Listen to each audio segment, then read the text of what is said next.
Pronto, gente, vamos começar a matéria nova. Agora é a vez de a gente estudar sobre o pecado. Matéria é a martiologia, estudo sobre o pecado, e nós vamos aprender nessa matéria a origem do pecado, a natureza do pecado, as consequências do pecado e como obter a vitória sobre o pecado. A última aula, naturalmente, fala sobre a questão da tentação, né, da santificação, coisas que a gente vai estudar aqui também nessa matéria. Bom, vamos começar falando sobre a origem do pecado, e esse assunto ele é importante porque mexe naturalmente com o caráter de Deus, né? Mexe com o caráter de Deus. Por que eu estou dizendo isso? Porque Deus é bom e ele não faz nada de ruim. Então, esse fato requer a explicação de como Deus, sendo tão perfeito e bom, permitiu que o mal entrasse no mundo. Existem dois versículos para a gente iniciar essa reflexão, que são, primeiro, Salmo 100, versículo 4, que diz assim: Porque tu não és um Deus que tenha prazer na iniquidade, nem contigo habitará o mal.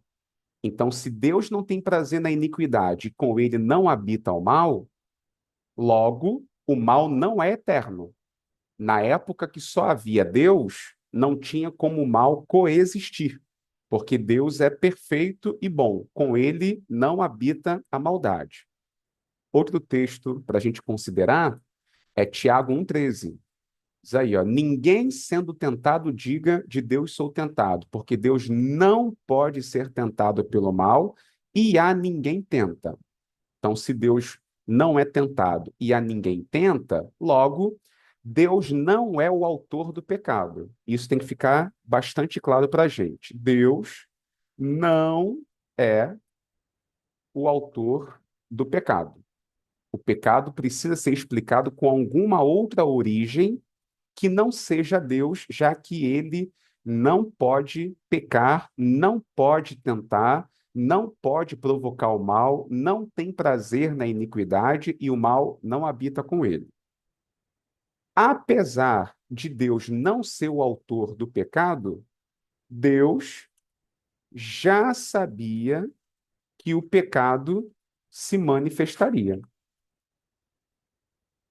Tão verdade quanto o fato de Deus não ser o autor do pecado, também é verdade que ele não sabe, que ele, melhor, que ele já sabia que o pecado se manifestaria, porque Deus ele é onisciente e presciente. Ele sabe de tudo e conhece todas as coisas de antemão. Então, nada pega Deus de surpresa. Por exemplo, Isaías 46, versículos 9 e 10. Diz assim: Lembrai-vos das coisas passadas desde a antiguidade, que eu sou Deus, não há outro Deus, não há outro semelhante a mim, que anuncio o fim desde o princípio. Deus anuncia o fim desde o princípio. O que isso quer dizer? Que lá no começo, Deus já sabe o fim da história. E desde a da antiguidade, as coisas que ainda não sucederam, ou seja, eventos que não ocorreram, Deus sabe de antemão. Logo, se Deus ele sabe de tudo com antecedência, ele sabia que Adão e Eva iam pecar. Ele sabia que o diabo ia se rebelar. Deus sabia que o pecado em algum momento se manifestaria. Outra evidência disso, de que Deus ele sabia da existência do pecado antes mesmo que o pecado viesse tomar forma, viesse se manifestar, é o fato de que também de antemão Deus já havia determinado qual seria o meio de salvação para a humanidade. Existem dois versículos que deixam isso bem claro, né? Olha isso aqui, ó. Apocalipse 13, versículo 8. Vou pegar aqui rapidinho, ó. Apocalipse 13, versículo 8. Olha o que diz. E adoraram-na todos os que habitam sobre a terra, esses cujos nomes não estão escritos no livro da vida do Cordeiro, Agora, olha a observação. Que foi morto desde a fundação do mundo. O versículo está revelando para nós que o Cordeiro, né, que é Jesus Cristo, ele foi morto desde a fundação do mundo.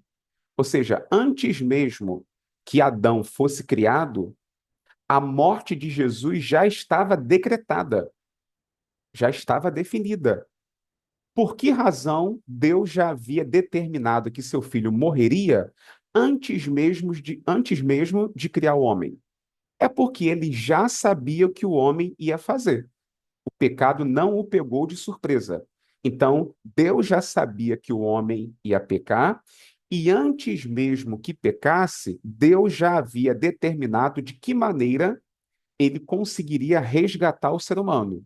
Que maneira seria essa? Entregando o seu filho para morrer na cruz. Outro versículo que ilustra isso é 1 Pedro, capítulo 1, do 18 ao 20.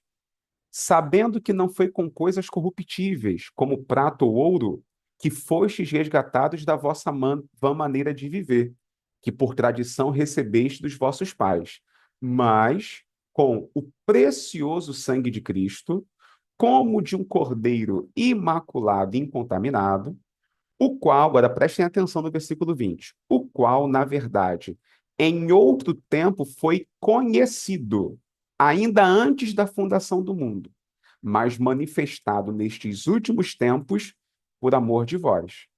Ou seja, o Cordeiro Jesus Cristo já tinha sido conhecido antes da fundação do mundo. Em outras palavras, que Jesus Cristo cumpriria a missão de um cordeiro oferecendo-se em sacrifício, isso já era conhecido antes da fundação do mundo e se manifestou historicamente quando Deus se fez carne e habitou entre nós na pessoa de Jesus Cristo. Então, nada pegou Deus de surpresa. Ele já estava preparado para aquilo que o diabo faria, ele já estava preparado para aquilo que o ser humano faria e já tinha provido uma forma de resolver o problema, que era o sacrifício de seu filho. Naturalmente, alguém pode questionar assim: mas puxa, Yuri, se Deus ele já sabia que o ser humano ia pecar, por que que ainda assim o criou? Por que que Deus não desistiu da ideia para que não desse a chance de o pecado se manifestar? Bom, Deus sempre teve o interesse de se relacionar com o ser humano de uma forma sincera, né? Deus ele recebe culto de toda a criação, mas ele criou um ser, no caso o ser humano, que é capaz de exercer a sua liberdade de escolha, seu livre-arbítrio. E Deus ele valoriza muito esse livre-arbítrio que ele deu ao homem. Tanto que, olha o que que a gente observa em Deuteronômio 30, versículos 19 e 20. O que que Deus fala para Israel?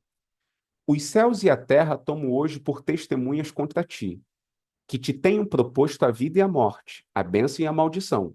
Escolhe, pois, a vida para que vivas, tu e a tua semente, amando ao Senhor teu Deus, dando ouvidos à sua voz e te achegando a ele, pois ele é a tua vida e a longura dos teus dias, para que fiques na terra que o Senhor jurou aos teus pais. O que eu quero chamar a atenção é isso aí, ó. Deus havia proposto a vida e a morte, a bênção e a maldição, para que Israel escolhesse e, escolhendo a vida, o que que o texto diz? Que essa escolha faria com que o povo amasse a Deus e desse ouvidos à sua voz se achegando a ele. Foi isso que Deus sempre quis. Uma criatura que o amasse, o respeitasse e o obedecesse de forma voluntária. Só que isso só seria possível se houvesse as duas opções, ou seja, o ser humano poder escolher obedecer ou não obedecer, tá? Se Deus não quisesse, entre aspas, correr esse risco, ele criaria seres sem livre-arbítrio que iriam dar glória e aleluia ao nome dele, mas que seriam incapazes de amar a Deus como o ser humano ama. Só por conta dessa capacidade de escolha é que nós temos um relacionamento com Deus baseado em amor, não é? Não dá para amar se você não tem a liberdade de escolher não amar. Você só ama aquilo que você pode escolher não amar e ainda assim você ama. Se você ama algo sem opção, na verdade você não ama, porque amor, ele subentende uma escolha. Amar é uma decisão da vontade. Eu tenho que escolher amar. Amar não é apenas um sentimento, é uma decisão. E para que o ser humano pudesse tomar essa decisão, ele tinha que ser dotado de livre-arbítrio. Por isso que Deus assumiu o risco, criar um ser capaz de escolher e que era capaz, inclusive, de desobedecê-lo, o que acabou acontecendo quando Adão e Eva comeram o fruto proibido, tá? Enfim, aqui a gente então esclarece que Deus não é o autor do pecado, ao mesmo tempo que ele já sabia que o pecado se manifestaria, porém não evitou, porque de fato Deus queria um relacionamento baseado em amor. E para que isso fosse possível, era necessário que o homem fosse capaz de escolher entre obedecer ou não obedecer, tá? Bem, outra sugestão, outra réplica que alguém pode fazer é, Yuri, se Deus sabia que Adão e Eva iam pecar, por que que ele não exterminou logo com Adão e Eva e criou outros indivíduos, né? Outros seres humanos, até que acertasse em um que fizesse a vontade dele? Também Deus não faria isso. Por quê? Porque Deus não enxerga o ser humano como um produto em série. Não é como numa fábrica que a gente fabrica um produto e se esse produto apresentar algum defeito, a gente descarta e cria outro. Não. Quando Deus criou o ser humano, Deus já nutria pelo ser humano o amor. Não à toa a Bíblia fala que Deus amou o mundo de uma tal maneira. Não é isso? João 3,16? Deus amou o mundo de uma tal maneira.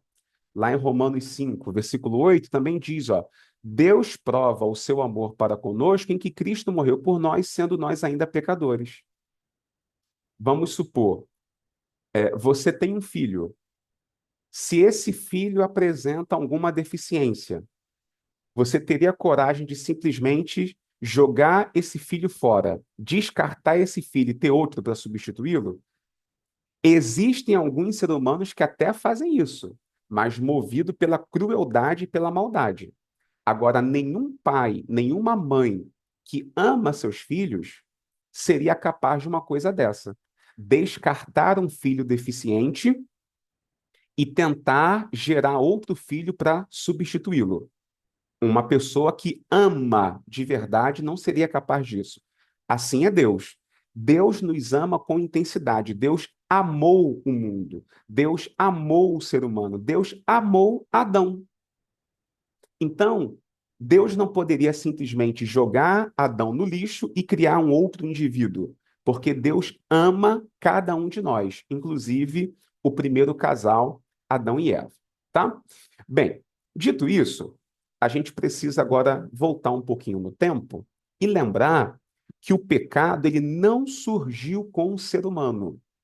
O pecado surge no ambiente angelical. Os anjos foram os primeiros a se rebelarem contra Deus, tendo como sua referência principal o diabo. Vamos ver o que é que a Bíblia fala sobre isso. 1 João, capítulo 3, versículo 8. Diz assim: quem comete pecado é do diabo, porque o diabo peca desde o princípio. Para isto, o Filho de Deus se manifestou para desfazer as obras do diabo. Então, você já viu aí em destaque. O diabo peca desde o princípio. João 8,44. Vós tendes por pai ao diabo e quereis satisfazer os desejos de vosso pai. Ele foi homicida desde o princípio e não se firmou na verdade porque não há verdade nele. Ou seja, A gente leu dois versículos aí que informam que o diabo pecou desde o princípio. Lá em 1 João diz que ele peca desde o princípio, aqui no Evangelho diz que ele é homicida desde o princípio. O que significa dizer que ele fez isso desde o princípio? Não é que o diabo foi criado mal. Deus não criou o diabo maligno. Deus não criou o diabo perverso. O diabo se tornou perverso depois, desobedecendo a Deus. Mas o diabo, assim como todos os outros anjos e como todos os outros seres criados por Deus, foi criado perfeito. Mas por que que a Bíblia fala aqui que ele peca desde o princípio? Esse princípio é uma alusão ao tempo da eternidade que antecede a criação dos céus e da terra. É só vocês lembrarem do primeiro versículo da Bíblia. No princípio, criou Deus os céus e a terra. Esse princípio aqui é aquele estado eterno que antecede a criação do ser humano, dos seres vivos, né? Então, foi em algum momento da eternidade que o diabo se rebelou contra Deus. Nós não somos capazes de determinar exatamente em que época. O que a gente pode dizer com segurança é que o diabo se rebelou contra Deus antes da criação do ser humano. E por que que nós asseguramos isso? Porque quando o ser humano foi criado, o diabo já era um rebelde, tanto que ele usou aquela serpente para tentar Eva. Logo, o diabo já era um rebelde, já era um caído, antes mesmo que o ser humano fosse criado. Agora, a questão é: qual foi o pecado cometido pelo diabo? O que exatamente ele fez que o tornou um ser desobediente, maligno? Para a gente entender um pouco sobre isso, a gente vai ver um versículo aqui de 1 Timóteo, capítulo 3, versículo 6. Só beber uma aguinha?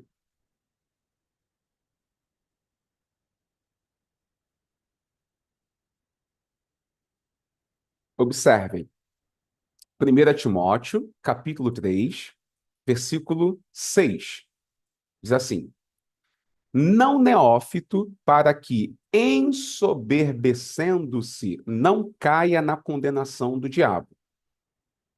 O texto aqui está dizendo, isso aqui é uma orientação para os bispos, para os pastores, recomendando que eles não se ensoberbecessem, para que eles não caíssem na condenação do diabo.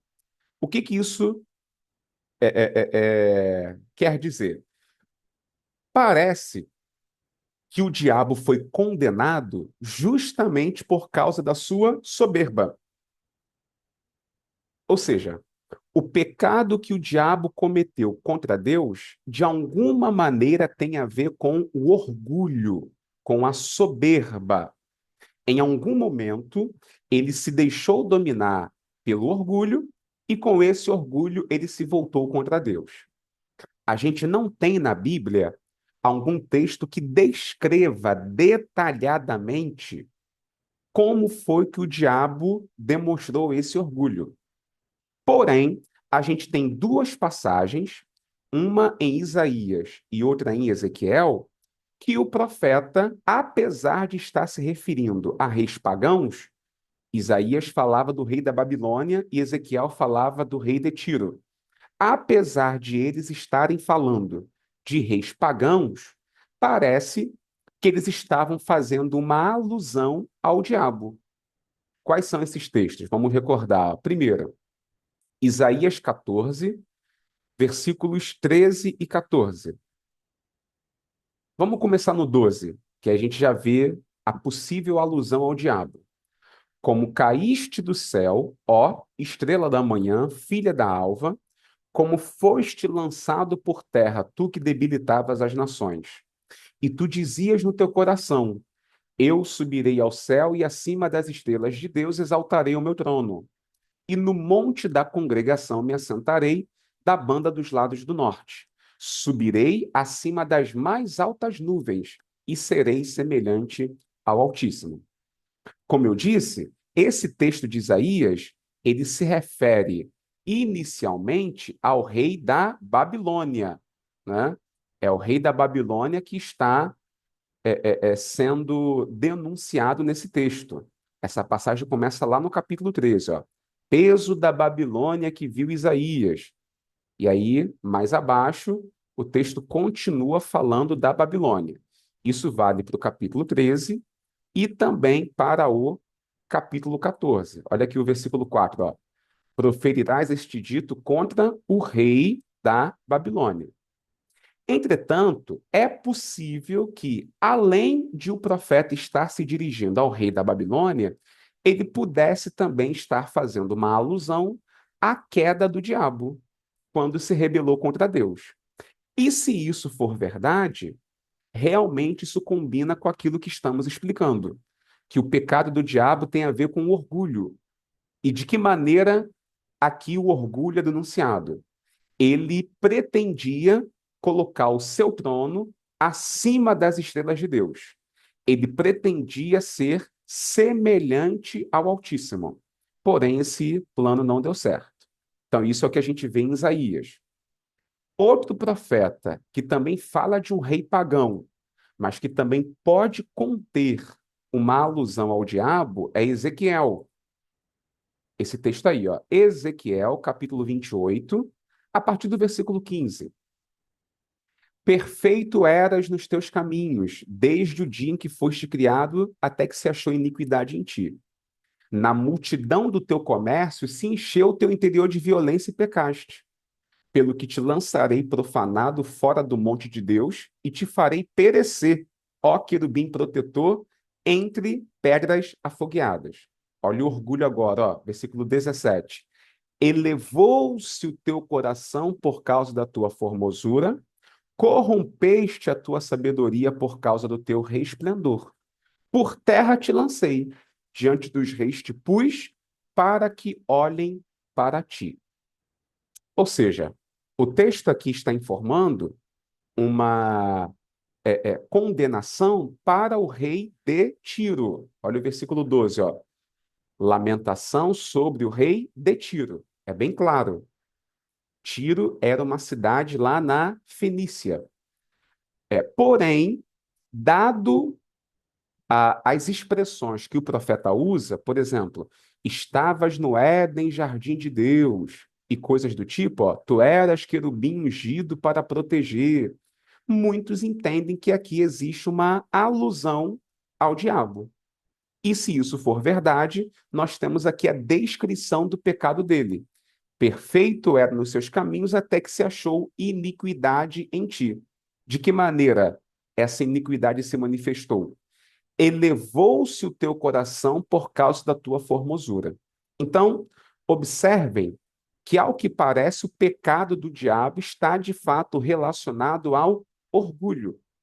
Ele teve orgulho da sua própria formosura, da sua própria beleza, e teve a presunção de achar que poderia colocar seu trono acima das estrelas de Deus. Entretanto, esse plano não deu certo. Bem, independentemente de como tenha sido de forma exata o pecado do orgulho que o diabo cometeu, fato é, ele caiu no orgulho. E por que que isso é importante? Porque se de fato é verdade que foi o orgulho que fez Satanás cair, também é verdade que é o orgulho que faz o ser humano cair. Se a gente parar para pensar, geralmente o pecado está relacionado ao orgulho. Olha esse texto aqui, ó. Provérbios 16, verso 18. A soberba precede a ruína, e a altivez do espírito precede a queda. Olha como diz aí, né? A soberba precede a ruína. O que está por trás de qualquer pecado? Orgulho, tá? Guardem isso. O que é que está por trás de qualquer pecado? Orgulho.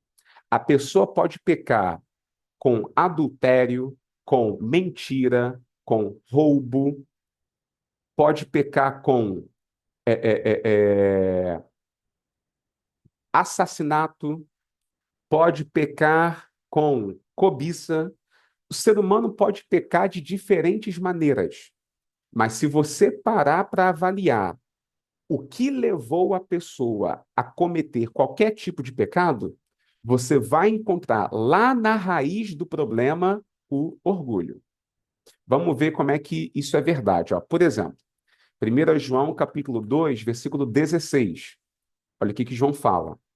Porque tudo que há no mundo, a concupiscência da carne, a concupiscência dos olhos e a soberba da vida, deixa eu pegar aqui a tradução certinha, ó, concupiscência da carne, concupiscência dos olhos e a soberba da vida, não vem do Pai, mas do mundo. Observem que o texto diz aqui que o mundo tem três coisas. Ó, vamos lá, ó. O mundo. Quais são as três coisas?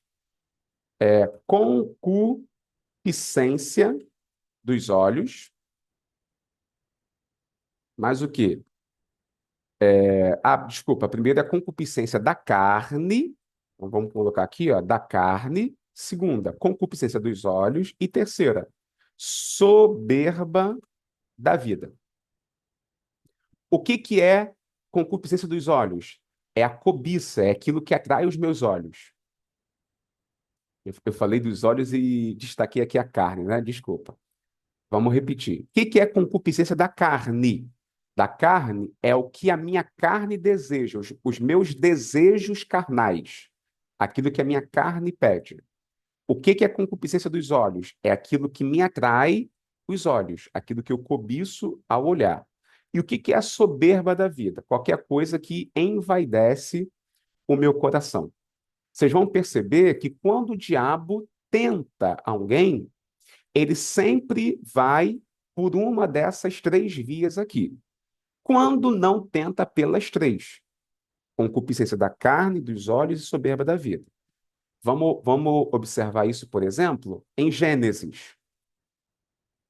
Lembra quando Eva foi tentada pela serpente? Olha o que levou Eva a comer o fruto proibido. Gênesis 3, versículo 6. Ó. Primeiro, vendo a mulher que aquela árvore era boa para se comer, agradável aos olhos e desejável para dar entendimento. A gente tem aqui as três características relacionadas ao pecado. Olha aqui, ó, boa para se comer. Se é boa para se comer, é concupiscência da carne. Agradável aos olhos, é o quê? Concupiscência dos olhos. Desejável para dar entendimento. Ela queria esse entendimento para quê? Para ser como Deus. Então, esse entendimento aguçou a sua soberba da vida. Percebe? O diabo tentou Eva nas três áreas: carne, olhos, soberba da vida. Por essas três vias, Eva acabou cedendo e comeu o que não devia. O mesmo a gente observa em Jesus. Quando o diabo tentou Jesus, ele também tentou com três ofertas: transforma a pedra em pão, concupiscência da carne. É, a Bíblia fala que o diabo o levou, né, para o mais alto dos montes e lhe mostrou todos os reinos do mundo. Não é isso? Mateus 4:8. Olha aqui, ó. Mostrou-lhe todos os reinos do mundo. Então, concupiscência dos olhos. Lá no pináculo do templo, ele disse: se joga, porque está escrito que os anjos vão te proteger. Está mexendo com o quê? Com a soberba da vida. O diabo, então, atacou Jesus assim como atacou Eva, nas três áreas: carne, olhos, soberba. Em Eva, o fruto era desejável para comer, agradável aos olhos e desejável para dar entendimento.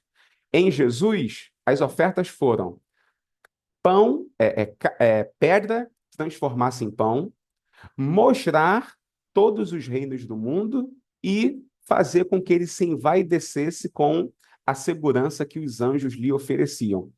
Tudo isso, o diabo por trás, induzindo o ser humano a pecar. Isso aqui, gente, é importante a gente observar, a gente vai comentar mais sobre isso lá na Vitória sobre o Pecado, que a gente falar de tentação, a gente vai perceber que o diabo sempre atua por essas áreas. E essa aqui que eu estou destacando agora sempre vai estar envolvida de alguma forma, porque o diabo sempre provoca a soberba, porque ele sabe que a soberba é que precede a ruína. O que faz uma pessoa pecar no adultério, na fornicação, na mentira, na corrupção, no roubo, na fofoca, na maledicência, na cobiça, na idolatria, em qualquer forma de pecado que você conheça, o que leva o ser humano àquela prática é a soberba.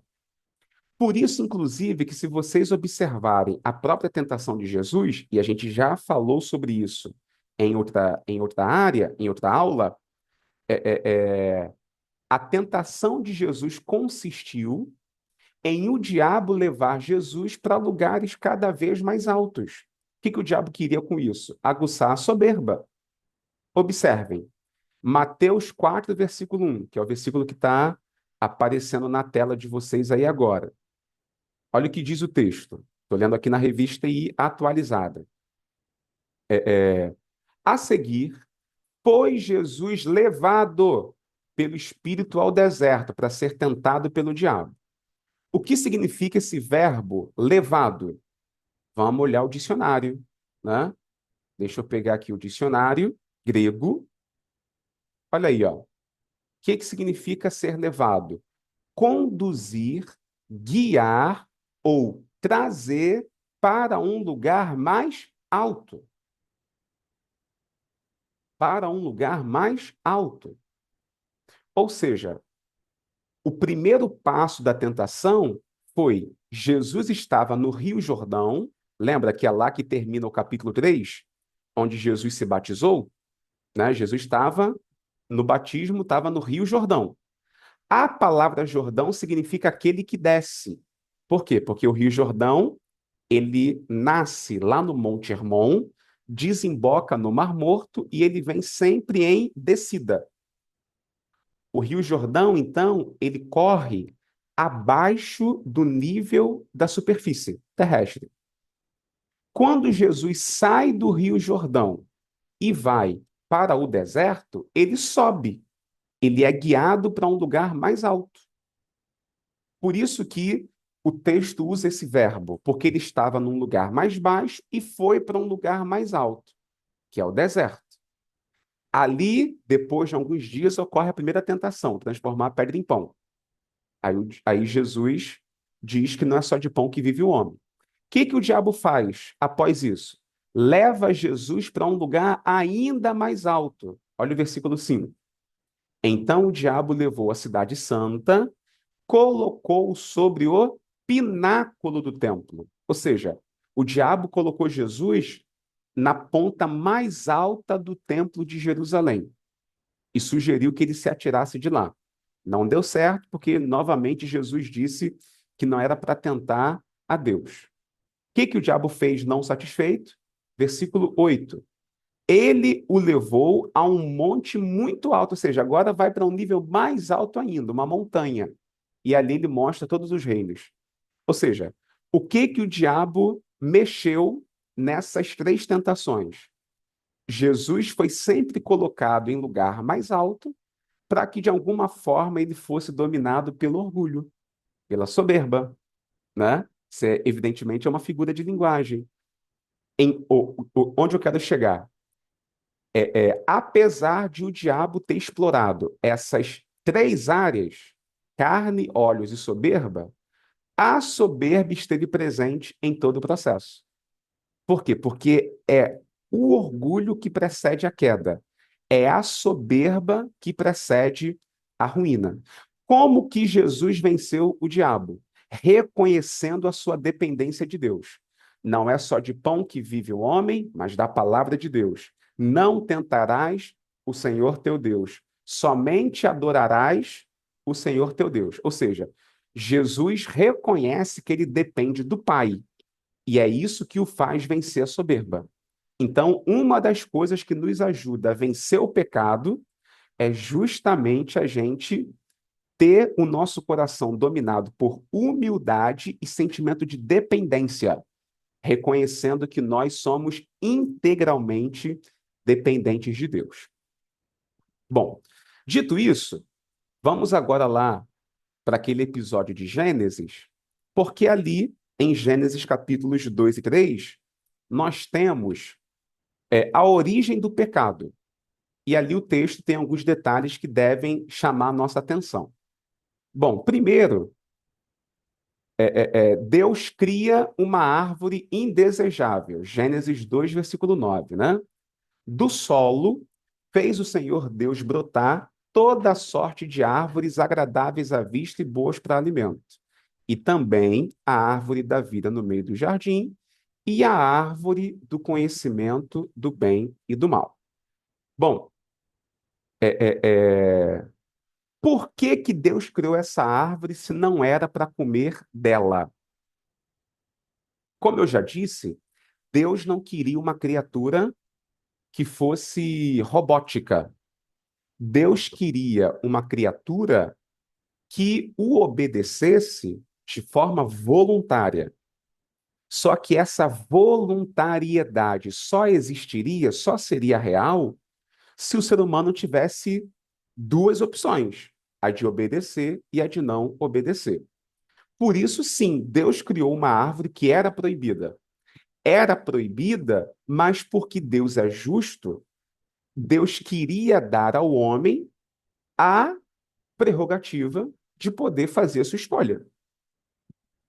Deus não queria que o homem comesse, mas não comer deveria ser uma escolha do homem, uma decisão do homem, e não meramente uma imposição divina. Então, Deus fez essa árvore. E o que que ela representa? O que exatamente significa a árvore do conhecimento do bem e do mal? Conhecer o bem e o mal significa ter autonomia para definir o que é certo e errado, tá? O que que é? Deixa eu destacar isso aqui. Vamos lá. A árvore do conhecimento do bem e do mal. O que que ela representa? Ela representa o fato de que o ser humano estaria buscando autonomia para definir o que é certo, ou seja, bem, e errado, ou seja, mal, tá? Quando o ser humano comeu o fruto que não devia comer, o que ele estava dizendo para Deus era: eu não quero que o Senhor me diga o que é certo e errado. Eu quero estabelecer para mim o que é certo e errado. O que nós temos aqui em Gênesis, então, é a primeira inversão de valores. Deus, quando criou o ser humano, Deus estabeleceu para o homem o que é certo e errado. Quando o ser humano comeu esse fruto, o ser humano passou, ele próprio, definir para si o que é certo e errado. Só que, evidentemente, os nossos valores são totalmente contrários aos valores de Deus. Isso vai muito em linha com aquele famoso texto de Isaías, capítulo 5, versículo 20. Ai dos que ao mal chamam bem e ao bem mal, que põem as trevas por luz e a luz por trevas, o amargo por doce e o doce por amargo. Ou seja, o pecado faz ou fez com que aquilo que Deus diz que é certo, o ser humano diz que é errado. E aquilo que Deus diz que é errado, o ser humano diz que é certo. Comer o fruto proibido deu essa autonomia para o ser humano, de ele determinar seus próprios valores. Só que os nossos valores não são alinhados com os valores de Deus. Consequentemente, a gente então acaba cometendo erros, deslizes, práticas que não combinam com a vontade de Deus. Porque os nossos valores estão invertidos. Essa inversão de valores, ela ocorre já no texto de Gênesis. Já no texto de Gênesis. Olha aqui, ó, a prova disso. Quando a gente vai em Gênesis 2, versículo 25, o que que diz? Ambos estavam nus, o homem e sua mulher, e não se envergonhavam. Ambos estavam nus. Ou seja, originalmente a nudez não era errado. Para Deus não é errada a nudez. E o ser humano, enquanto não cometia pecado, o ser humano também não achava a nudez errada. Os animais não acham a nudez errada, tanto que os animais, nenhum deles fica se vestindo, né? Todos eles ficam nus.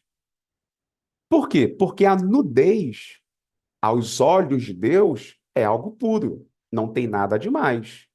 E enquanto o ser humano não estava contaminado pelo pecado, para ele a nudez não tinha mal algum, até o momento que o ser humano pecou. Quando o ser humano pecou, qual foi o primeiro efeito? A inversão de valores. Olha o versículo 7. Então, foram abertos os olhos de ambos. Ou seja, por que diz aqui que eles foram, por que diz aqui que eles foram, tiveram seus olhos abertos? Eles já estavam enxergando as partes íntimas um do outro. Eles já estavam enxergando a nudez um do outro. Ninguém estava de olho fechado. Mas por que que se diz que os olhos deles foram abertos? Significa que a partir daquele momento, eles passaram a formular o seu próprio juízo do que é certo e errado. E dentro do seu próprio juízo, o que que diz aqui, ó? Conheceram que estavam nus.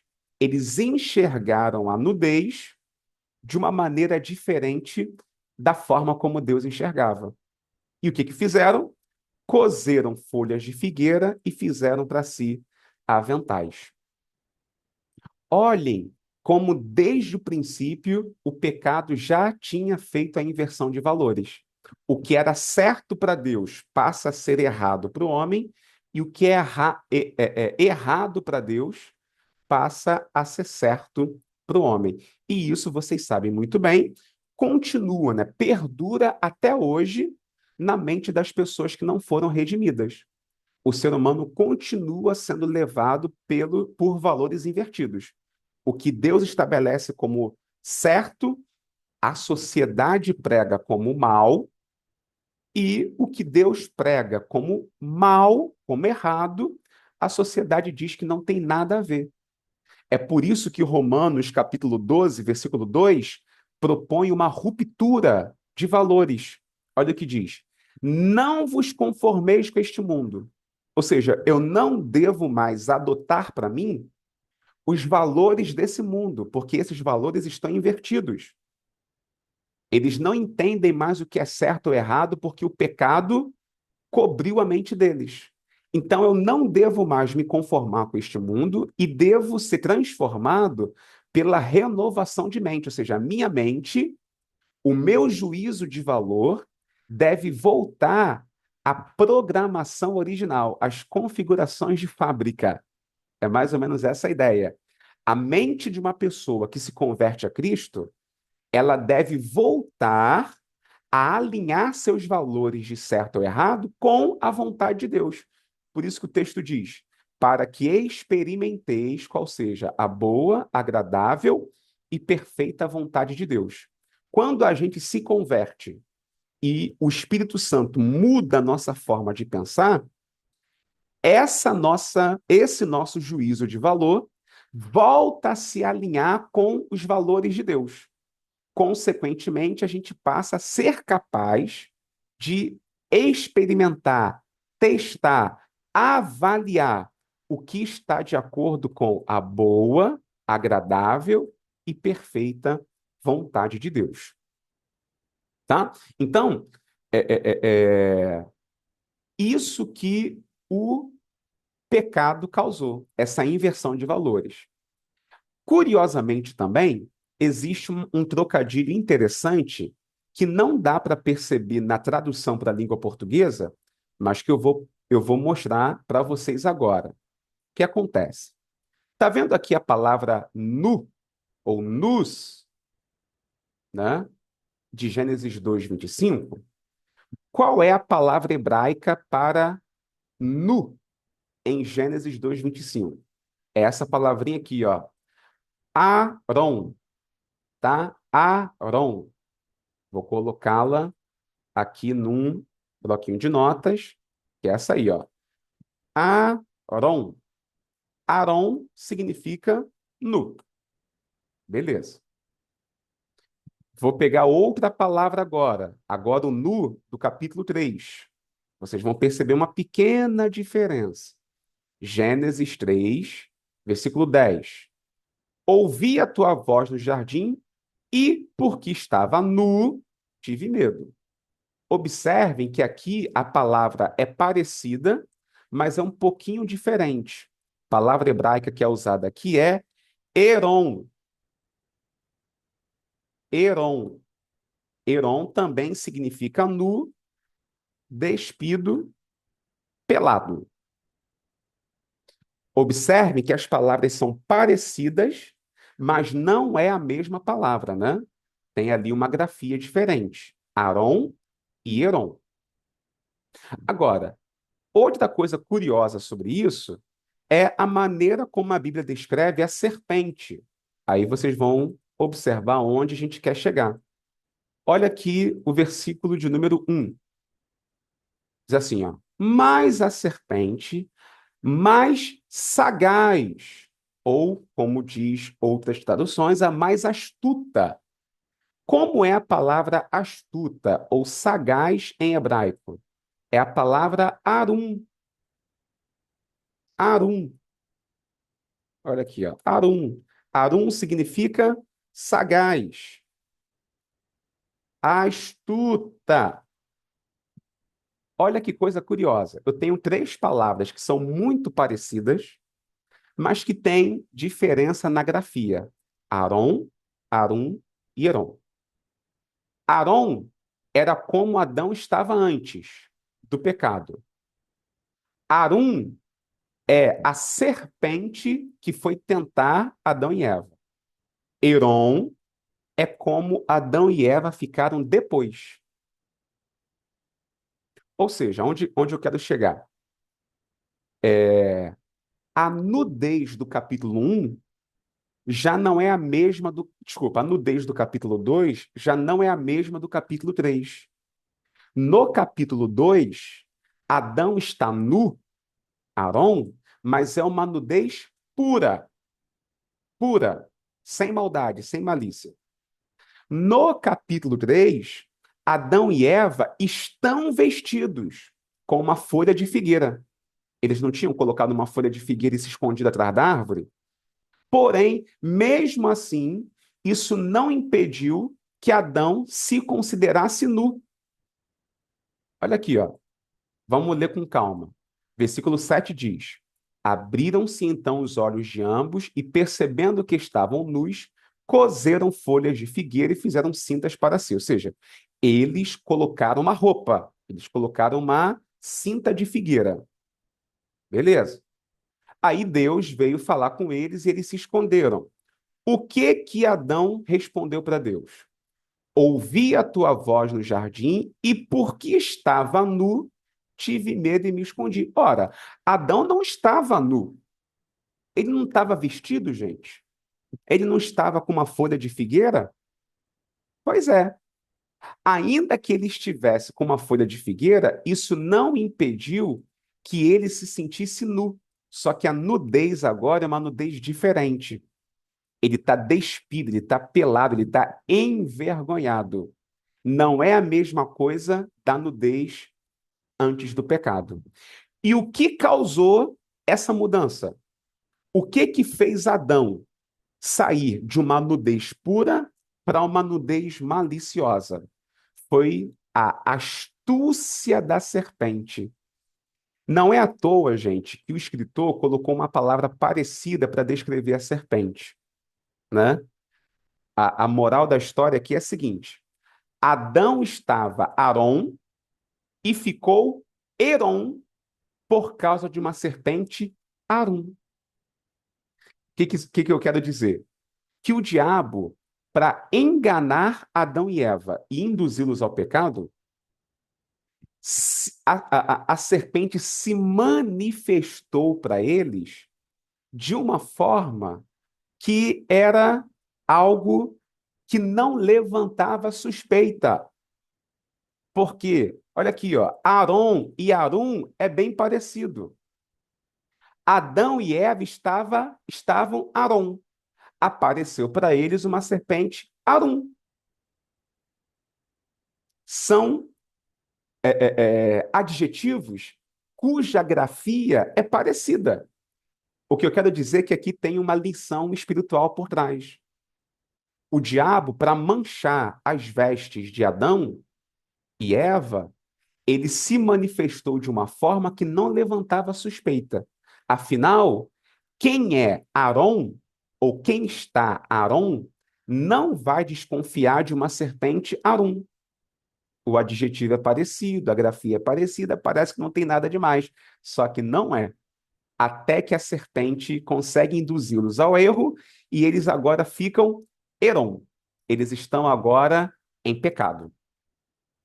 O diabo, gente, para sujar a nossa roupa, vamos imaginar que nós temos uma roupa branca, que representa pureza. O diabo não suja a nossa roupa direto com lama escura, com pó de café preto. O diabo não suja uma roupa branca de preto, de marrom, de uma cor escura. Não.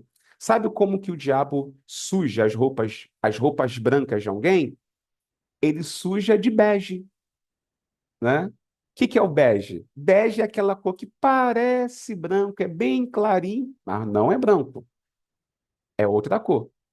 Se a minha roupa tiver suja de bege, as pessoas, a minha roupa branca, né? As pessoas talvez não percebam, mas eu tô sujo e eu sei que tô sujo. Talvez a sujeira não chame atenção, mas eu sei que estou sujo. Assim é o pecado. O pecado contaminou a raça humana e ainda que a gente queira disfarçar e ser discretos, o pecado já nos corrompeu de tal forma que todos nós agora estamos em pecado. Todos nós já nascemos em pecado. Olha esses versículos aí, ó. Salmo 51, versículo 5. O que diz o salmista? Salmo 51, versículo 5. Eis que em iniquidade fui formado e em pecado me concebeu minha mãe. Romanos 7,18. Porque eu sei que em mim, isto é, na minha carne, não habita bem algum. Romanos 3,10. Não há um justo, nenhum sequer. Romanos 3,23. Porque todos pecaram e destituídos estão da glória de Deus. Eclesiastes 7,20. Não há homem justo sobre a terra que faça o bem e nunca peque. Todos nós somos pecadores e já nascemos em pecado. Yuri, isso se aplica às crianças? Sim. As crianças já nascem no pecado. Olha aqui, ó. Gênesis 8, versículo 21. Sentiu o Senhor o suave cheiro e disse em seu coração: Não tornarei mais a amaldiçoar a terra por causa do homem, porque a imaginação do coração do homem é má desde a sua meninice. Nem tornarei mais a ferir todo vivente como acabo de fazer. Olha o que diz o texto, ó. A imaginação do coração do homem é má desde a sua meninice. O ser humano já nasce com inclinação para o erro. Salmo 58, versículo 3. Alienam-se os ímpios desde a madre. Andam errados desde que nasceram, proferindo mentiras. Todos nós já nascemos inclinados ao pecado. Isso inclui as crianças. Agora, é evidente, as crianças, elas já nascem no pecado, ainda que elas ainda não cometam o pecado voluntariamente. Yuri, se uma criança recém-nascida morre, essa criança ela está salva, mesmo tendo nascido em pecado? Nós cremos que sim. Por quê? Jesus Cristo disse que o reino de Deus pertence a elas. Mateus 18, versículo 3. Em verdade vos digo que se não vos converterdes e não vos fizerdes como crianças, de modo algum entrareis no reino dos céus. Portanto, quem se tornar humilde como esta criança, esse é o maior no reino dos céus. Então, se a gente tem que se tornar como criança para entrar no reino, subentende-se que as crianças elas já são herdeiras do reino. Então, se ela morre ainda na sua fase em que ela não tem consciência própria do que está fazendo, então nós cremos que o sacrifício que Jesus fez na cruz as alcança. Jesus garantiu que o reino pertence a elas. Agora, uma vez atingida a idade da consciência, a criança se torna, assim, responsável pelos seus atos pecaminosos. Olha esse provérbio aqui, ó, Provérbios 20, versículo 11. Até a criança se dá a conhecer pelas suas ações, se a sua conduta é pura e reta. Então, dá para se conhecer o caráter de uma criança também através do seu comportamento. Uma explicação sobre essa questão ainda é que o único ser humano que passou pela Terra isento de pecado foi Jesus Cristo. Ele nasceu de uma virgem, então não nasceu em pecado. E ele viveu sem nunca cometer pecado. Então, ele é o único que nunca experimentou pecado. Os católicos acreditam que Maria também se enquadra nesse perfil, né? Eles dizem que Maria era virgem, morreu virgem e nunca cometeu pecado algum. Só que isso não faz sentido. Por quê? Por exemplo, a Bíblia fala que Maria ofereceu sacrifícios. Lucas capítulo 2, versículo 22. Terminados os dias da purificação, segundo a lei de Moisés, levaram-no a Jerusalém para apresentá-lo, como está escrito na lei do Senhor. Todo primogênito será consagrado ao Senhor. E para oferecerem um sacrifício, segundo disposto na lei, um par de rolas ou dois pombinhos. Ou seja, os pais de Jesus, né, José e Maria, ofereceram uma oferta prevista na lei pelo nascimento de Jesus. E para que servia essa oferta?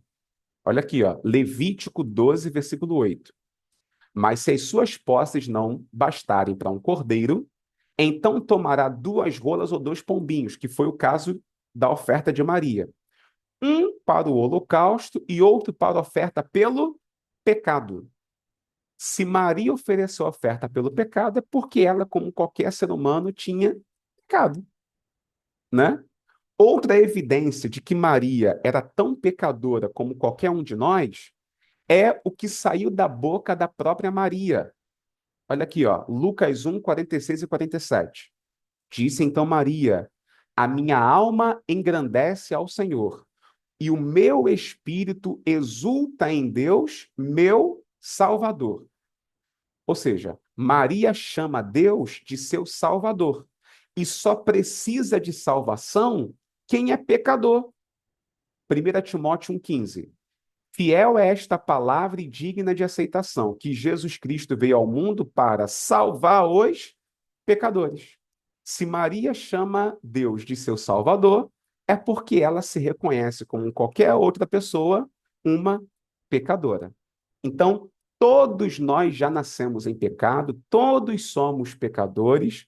O pecado corrompeu toda a raça humana e só teve um que nunca experimentou o pecado. Foi Jesus Cristo. E ele venceu o pecado para poder resgatar a nossa vida. E é assim que a gente está redimido, lavado, né, purificado pelo precioso sangue de Jesus. É isso, gente. Bom, agora vou abrir aquele espaço para vocês. Quem tiver dúvidas, perguntas, comentários, fica à vontade para a gente interagir e tirar as dúvidas que vocês apresentarem.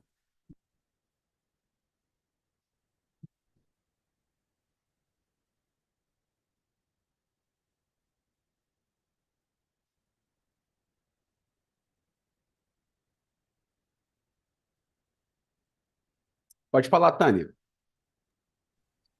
É quando o senhor explicou, pastor, sobre a presciência de Deus com relação ao pecado, eu já saberia ele já sabia que o homem ia pecar.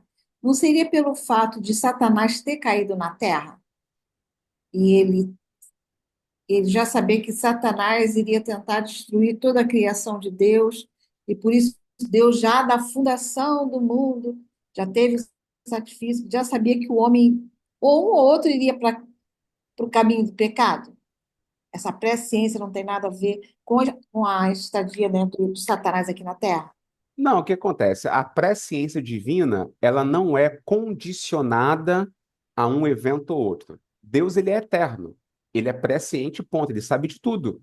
Ele sabia que o diabo ia pecar, ele sabia que o diabo ia ser expulso, ele sabia que o diabo ia cair, ele sabia que o diabo ia tentar Adão e Eva, ele sabia que Eva ia ceder à tentação, ele sabia que Eva ia oferecer o fruto e que Adão ia comer, ou seja, tudo Deus já sabia de antemão. Nenhum conhecimento de Deus é condicionado. Deus já sabia. Na sua presciência, ele já sabia de tudo, mas ele não impediu porque ele já tinha o seu plano para tratar o pecado da forma como a gente conhece, que é entregando o seu filho para morrer por nós. Mas o conhecimento dele é absoluto. Ele já sabe de tudo, independentemente de como a história se desenrola. Ele sabe de cada detalhe, porque nada pode ser omitido dele. E quando o senhor também explicou de Gênesis 2:9, que é da árvore do conhecimento do bem e do mal, Lúcifer, no caso, Lúcifer tinha dentro dele esse fruto, né? Eu não sei se eu posso chamar de fruto, esse conhecimento do bem e do mal. Ele já tinha esse conhecimento, por isso que ele optou por ir pelo caminho mal, porque já tinha aquela semente dentro dele. Então, assim, a gente não pode afirmar que Deus criou o pecado, mas que Deus criou a opção da criação, porque Satanás entra na criação, né? A criação pecava mal. Não sei se eu estou errada. Está Vamos lá, entendendo? ó. O diabo, assim como os outros anjos, é uma criatura divina e foi criado perfeito, perfeito, sem nenhuma mazela, nenhuma falha, nenhum mal. Nada, nada, nada. Perfeito. Em algum momento é que ele deve ter olhado para si próprio e sugerido que ele poderia ser mais do que era. E é aí que brota o orgulho, e a partir do orgulho é que Satanás vai provocar aí todas as situações que ele provocou, né? De desobediência, rebelião e tudo mais. Só que assim, não existia nada nele que tivesse sido criado por Deus para induzi-lo ao erro. Não, ele foi criado perfeito, só que em algum momento, usando o seu livre-arbítrio, porque os anjos também têm essa liberdade de escolha, essa livre agência, né, que é essa liberdade de decisão, em algum momento ele olhou para si com outros olhos e começou a planejar, a desejar, a cobiçar aquilo que não lhe pertencia. E é a partir daí que o pecado vai tomando forma.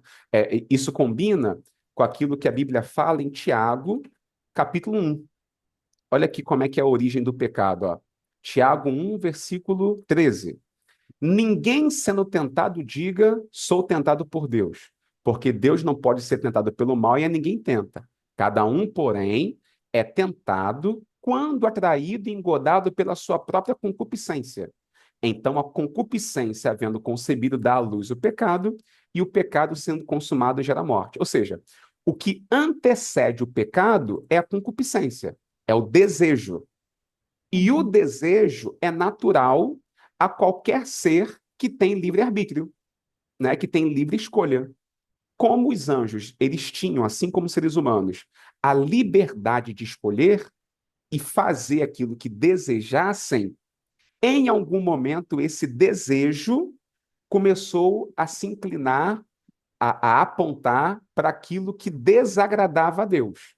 E aí, esse desejo, quando finalmente foi concebido, ou seja, foi levado à prática, provocou o pecado. E o pecado, sendo consumado, gerou a morte. Assim foi com o diabo, assim foi com Adão e Eva. Começou com um desejo, esse desejo os levou ao ato, e o ato provocou a sentença. O senhor também comentou a respeito do por que que o homem, no caso, Deus não destruiu o homem depois que ele pecou e começou tudo de novo. Eu acredito, não sei se eu estou com o pensamento errado, que ele teria que destruir tudo, porque no mesmo momento que o homem pecou, que ele caiu, como diz a própria palavra, a própria natureza também já foi contaminada. Então teria que destruir todas as coisas, teria que destruir esse mundo e começar tudo de novo, acredito eu, né? Então, É, de assim, não cer- tem lógica, de certa né? forma, sim, porque Deus criou o homem, como a gente leu lá em Gênesis, para dominar a terra e sujeitá-la. E aí a gente aprendeu, inclusive, na matéria passada, que o pecado do ser humano afetou o planeta inteiro. Então, ainda que Adão e Eva fossem mortos, Deus criasse novos indivíduos humanos, o planeta já estava corrompido. Então, É, assim, você tem razão. Para que fosse algo coerente, Deus teria então que destruir tudo de uma vez. E isso não faria sentido, né? Deus ele não se deu ao trabalho de criar todo um sistema, né? Todo um planeta, toda uma fauna, flora, uma coisa tão complexa e maravilhosa. Deus não se daria o trabalho de criar isso e depois destruir de um dia para o outro, só por causa do ato falho, né, do pecado cometido pelo ser humano. Deus é e foi muito mais sábio. Ele, ciente do problema, ele, ao invés de destruir, ele proveu a reconstrução, que é através aí daquilo que Jesus Cristo fez por nós. é do plano da salvação, né? Eu acredito assim, quando Satanás ele tenta a mulher para comer o fruto, ele viu exatamente aonde ele caiu, foi exatamente nessa escolha do conhecimento do bem e do mal, e tenta exatamente fazer a mesma coisa com o homem, corromper, né, a criação através do homem. Aquilo que Deus chamava de coroa da criação, que era o ser humano, exatamente eu vou corromper eles também. Por onde? Pelo mesmo caminho que ele caiu. É o conhecimento do bem e do mal, e sabia que o homem escolher sempre o mal ia pecar e ia cair por aí. É como se essa chave do conhecimento do bem e do mal fosse só para Deus usar. Satanás usou e a gente usou também e acabamos pecando, entendeu? Não Sim, sei se o porque pensamento é só correto. Deus ele tem o direito de determinar o que é certo e errado. Só Deus, ele é perfeito. Então, o que ele estabelece como certo, todo o universo tem que aceitar como certo.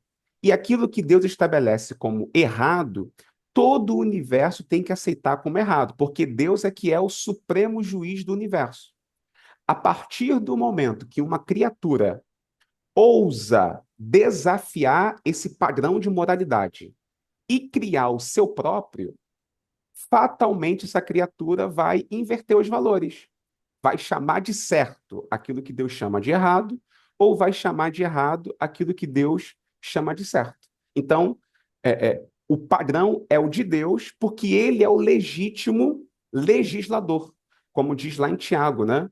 Tiago, capítulo 4, versículo 12. Há um só legislador e juiz que pode salvar e destruir. Só Deus. Só ele é legislador e juiz. Então, só ele pode estabelecer leis e determinar o que é certo e errado. Infelizmente, o nosso orgulho fez com que a gente quisesse ter essa prerrogativa também, essa capacidade de legislar de acordo com a nossa vontade. Só que nós não temos competência para isso. E o resultado é que a nossa justiça é como trapo de imundícia. O que a gente chama de certo é, na verdade, errado, e o que a gente chama de errado, muitas vezes, aos olhos de Deus, é certo. Tá ótimo, pastor. Muito obrigada. Opa, boa tarde, pastor, gente. Indo um pouquinho nessa linha que o senhor estava indo aí, na explicação para a irmã Tânia, é, o pecado, ele, a gente, como é que eu posso dizer? Tava, tava vendo um vídeo no Instagram ontem de um casal, é tipo um vídeo onde tem um casal ali não cristão, né, e um casal cristão comentando o vídeo de cima. E aí o marido ele pede para ver o celular da esposa. Assim, eles estão conversando, a mulher tá mexendo no celular. E aí a mulher mexendo no celular, e aí ele pergunta, quem é? Ela, a menina, é o rapaz lá do trabalho, não sei o que, não sei o que. Ah, quem é? Tá, deixa eu ver aí. Aí a mulher fala, não, não vou deixar você ver não. E aí ele se estressa ali e tudo mais. E aí depois ele vai falando, uma cena para mostrar a agressividade no casamento, que a mulher tem a liberdade dela, que não pode mexer no celular, que não sei o que, e tal, tal, tal. E aí o casal de baixo mostrando, né? Falando assim, não, não tem isso. Você é casado, você tem que saber das coisas, não é que você tem que compartilhar, não tem negócio de segredo, esconder senha, tudo mais. Aí o senhor falando isso, eu fiquei lembrando assim, o pecado ele afeta a, a percepção do que de como é o casamento, como é a criação de filho, afeta tudo. A pessoa não consegue ver de forma equilibrada, né? Até e quando você vê cada vez mais o mundo, né? Você vê ali umas coisas que não tem lógica e a pessoa fica defendendo algumas coisas assim, você fica sem entender. Às vezes você quer até explicar de forma racional, mas é, acho que não sei se tá entendendo, mas acho que tem coisas que não parece que a pessoa tá tapada ali, não consegue enxergar que aquilo, entendeu? Então acho que como, Isso que você como está é essa falando, questão? isso que você está Hum. falando tem a ver com esse versículo que eu estou colocando aí na tela agora, que é Hebreus 3,13. Antes, exortai-vos uns aos outros todos os dias, durante o tempo que se chama hoje, para que, olha a observação, nenhum de vós se endureça pelo engano do pecado. O que isso quer dizer? O pecado, ele também engana. Em que sentido? Vou dar um exemplo. Quando você comete um determinado pecado pela primeira vez, geralmente a nossa reação é de escândalo, consciência pesada, decepção, frustração. Por quê? Porque essa é a primeira reação de alguém que é inocente e comete um pecado pela primeira vez. Só que essa reação é no início. Se você voltar a cometer aquele mesmo pecado uma segunda vez, aquela dor na consciência que você teve na primeira ocasião já será menor. Aquela frustração será menor. Aquela decepção será menor. Aí você coloca numa sequência. Você peca pela terceira, quarta, quinta, sexta, sétima, oitava. Você peca pela 10ª vez o mesmo pecado. Chega um determinado momento que o pecado, ele endurece o teu coração e te engana. E faz com que você já não se sinta mais incomodado com aquele erro. Você passa a tratar aquilo como algo normal. Não se incomoda mais. Aquilo passa a fazer parte da sua vida como uma coisa normal, porque o pecado te enganou e te endureceu, né? Se, por exemplo, um assassino, quando um assassino mata a sua primeira vítima, é muito natural que o seu primeiro assassinato deixe ele sem dormir, inquieto, chorando, deprimido, ansioso, enfim, várias reações emocionais. Agora, se ele matar uma segunda pessoa, uma terceira, uma quarta, uma quinta, se tornar um serial killer, vai chegar num nível em que para ele matar pessoas é normal, não incomoda mais.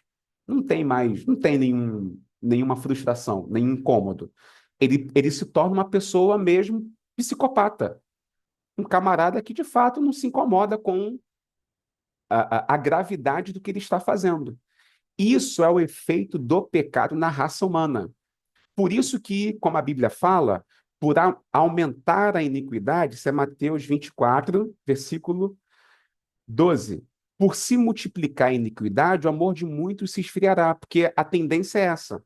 Quanto mais a gente vai repetindo práticas pecaminosas, mais a gente vai considerando o pecado algo normal.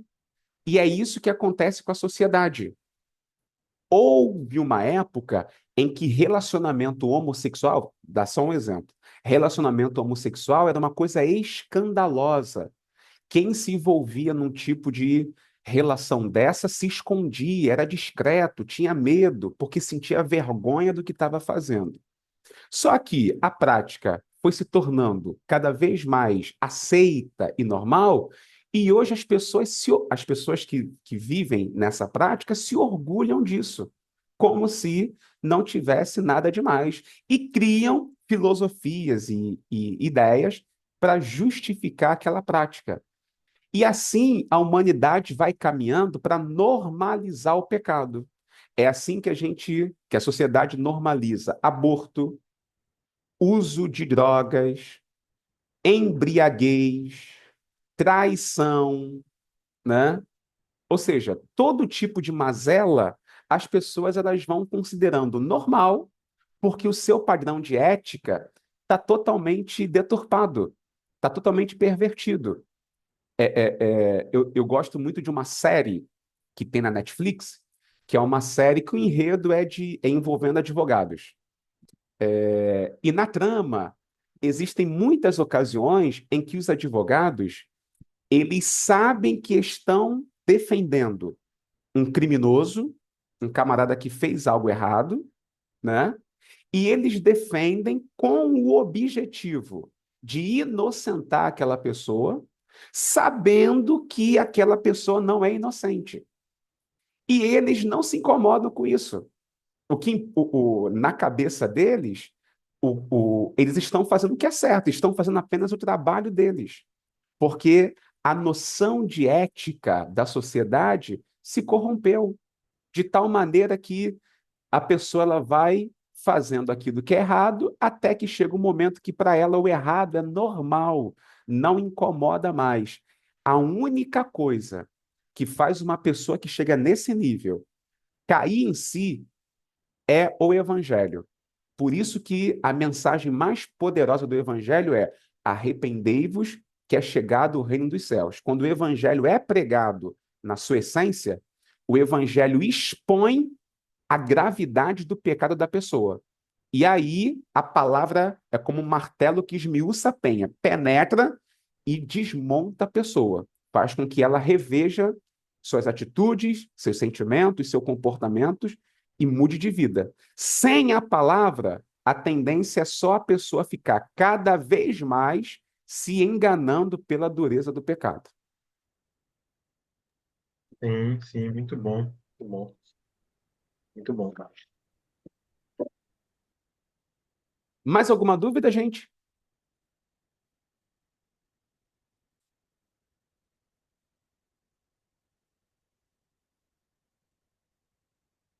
Se não há, vamos encerrar por aqui então, tá bom? Semana que vem a gente vai ter a nossa segunda aula dessa matéria e aí nós vamos aprender a natureza do pecado. O que que é pecado? O que que a Bíblia chama de pecado? O que que são, por exemplo, as obras da carne? O que que é pecado por omissão? O que que é pecado por comissão? A gente vai tratar sobre isso, tá bom? Deus abençoe vocês. Tenham um ótimo fim de semana. Fiquem na paz. Amém. Tchau, pastor. Fica na paz.